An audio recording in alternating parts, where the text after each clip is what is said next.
Hi friends, welcome to తెలుగింటి అమ్మాయి. ఈ రోజు నేను కీర దోసకాయ చట్నీ ఏ విధంగా తయారు చేయాలో మీకు చూపిస్తానండి. రోజు పల్లీల చట్నీ, శనగపప్పు చట్నీ తిని బోరు కొడుతుందా? అయితే కీర దోసకాయ చట్నీ చేసుకొని తినండి, చాలా బాగుంటుంది.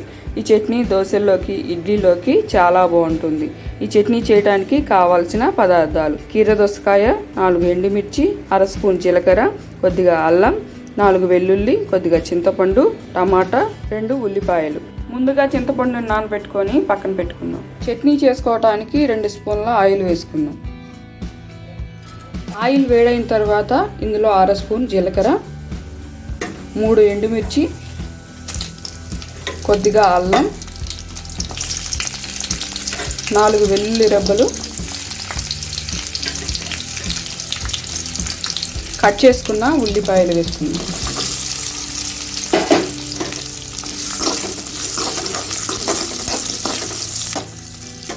ఇప్పుడు ఇందులో చెక్కు తీసుకొని సన్నగా కట్ చేసుకున్న కీర దోసకాయలు వేసుకుందాము.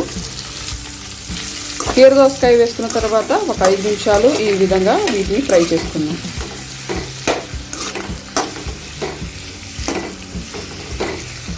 కీర దోసకాయ వేసుకున్న తర్వాత ఒక 5 నిమిషాలు ఉడికించుకున్నాం కదా.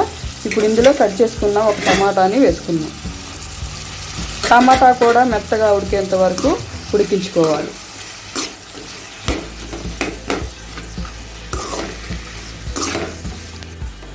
టమాటా కూడా మెత్తగా ఉడికింది కదండి. ఇప్పుడు ఇందులో చింతపండు రసాన్ని వేసుకుందాము. నేను 3 స్పూన్ల చింతపండు రసాన్ని వేసుకుంటున్నానండి. కొద్దిగా పుల్లగా అవుతుందని 3 స్పూన్లే వేసుకుంటున్నాను. మీకు కావాలంటే మొత్తం వేసుకోవచ్చు. చింతపండు పులుసు వేసుకున్న తర్వాత ఇంకో 5 నిమిషాలు ఉడికించుకుందాం. టమాటా పులుసు వేసుకున్న తర్వాత ఒక 5 నిమిషాలు ఉడికించుకున్నాం కదండి. కీర దోసకాయ కూడా బాగా ఉడికిపోయింది.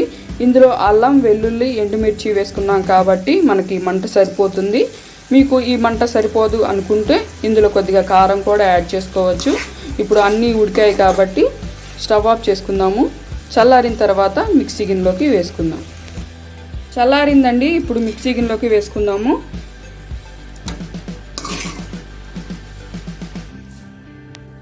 ఇందులో తగినంత ఉప్పు కూడా వేసుకొని మెత్తగా మిక్సీ వేసుకుందాం. ఈ విధంగా చట్నీని మిక్సీ వేసుకోవాలండి. నేను ఇందులో వాటర్ ఏమీ యాడ్ చేయలేదు. ఇప్పుడు ఈ చట్నీని ఒక గిన్నెలోకి వేసుకుందాము.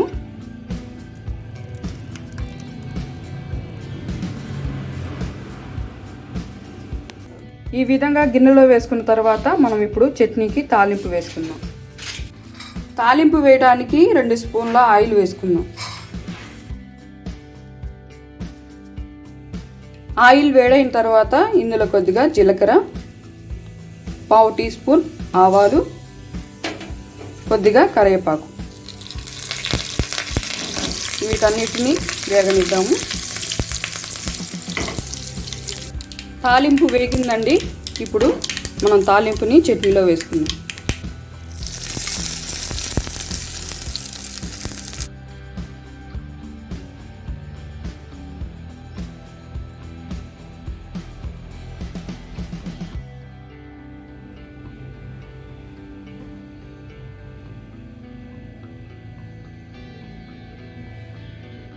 కీర దోసకాయ చట్నీ రెడీ అయిపోయింది ఫ్రెండ్స్.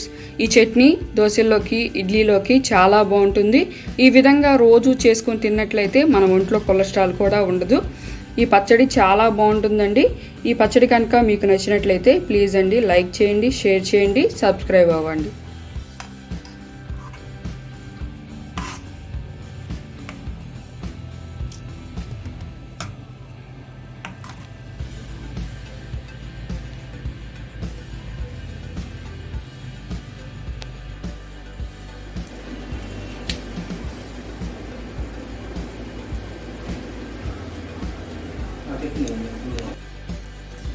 దోశల్లోకి ఈ చట్నీ చాలా బాగుందండి. తప్పకుండా మీరు కూడా ట్రై చేయండి.